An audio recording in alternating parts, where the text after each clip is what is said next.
안녕하세요. 그림과 시를 사랑하는 박쌤입니다. 유튜브를 올해 새롭게 시작하고 벌써 52번째 동영상입니다. 참 세월이 빠르게 지나간다는 생각이 듭니다. 오늘은 북유럽 르네상스 시대에 활동했던 네덜란드 대표 화가 중에서 한 명인 요하네스 페르메이르의 작품 진주귀걸이를 한 소녀에 대하여 이야기를 하겠습니다. 우리는 무언가를 바라보는 타인의 시선에서 무한한 상상력을 발휘할 수 있습니다.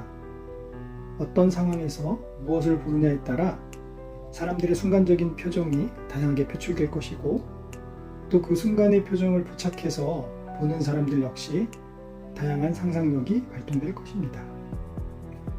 이 그림을 보면 한 소녀가 고개를 살짝 돌리고 무언가를 바라보는 순간을 포착하여 그림을 그렸습니다. 페르메이르의 작품 중에서 가장 대중적이고 또 유명한 작품으로 유일하게 인물의 얼굴만을 클로즈업한 그림입니다. 윤곽선 없이 부드러운 색조 변화로 리모델링을 한 이 작품은 마치 레오나르도 다빈치가 스푸마토 기법으로 그려낸 모나리자와 닮았다고 해서 네덜란드의 모나리자 또는 북유럽의 모나리자로 불릴 만큼 아주 유명한 그림입니다. 깊고 큰 눈에 빨간색 립스틱이 칠해진 도톰한 입술의 아름다운 소녀는 얼굴을 살짝 돌려 관람객을 바라보고 있습니다. 정확히 말하면 관람객인 우리를 바라보는 것이 아니라 그녀가 바라보는 왼쪽에 무언가 시선을 끄는 것이 그녀의 고개를 돌리게 했을 것입니다. 그래서 우리의 시선과 마주하게 되는 것이고, 우린 이 그림을 보면서 많은 상상을 하게 됩니다. 그림 속 소녀의 표정이 매우 미묘하게 보이는 것은 눈에는 호기심이 가득 차 있고, 살짝 열려있는 입은 무엇인가에 상기되어 있는 속마음을 살며시 보여주는 것 같습니다. 하지만 그녀의 전체적인 표정은 일부러 자신의 속내를 감추려는 듯 무표정에 가깝습니다. 그러면 이 그림을 제 나름대로 한번 읽어보도록 하겠습니다. 왼쪽으로 고개를 살짝 돌린 소녀의 시선은 현실의 누군가를 보는 것이 아니라 자신의 내면을 보고 있다는 생각을 해봅니다.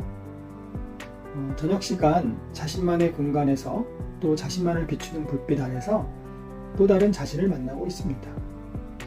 그림의 벽면 배경을 검은색으로 한 것도 소녀 혼자만의 공간을 암시하는 것으로 보입니다.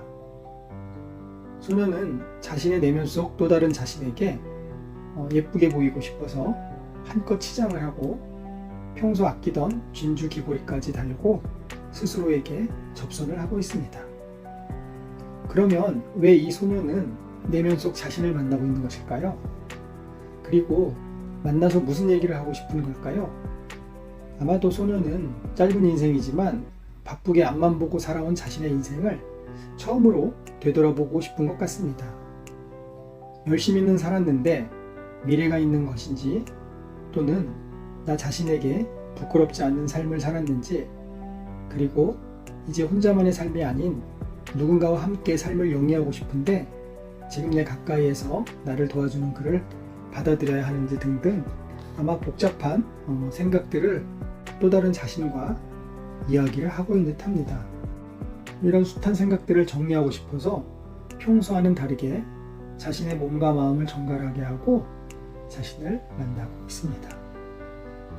그래서 소녀의 표정이 진지하기도 하고 무언가 감추고 있는 듯한 느낌을 주는 것 같습니다.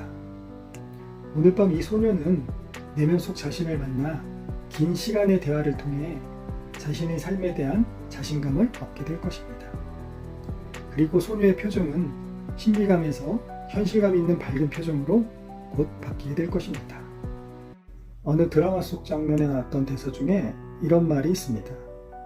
인간의 눈이 앞통수에 달린 건 앞만 보고 가라 이거디, 과거는 뒤통수에 두고, 라는 말이 문득 떠오릅니다.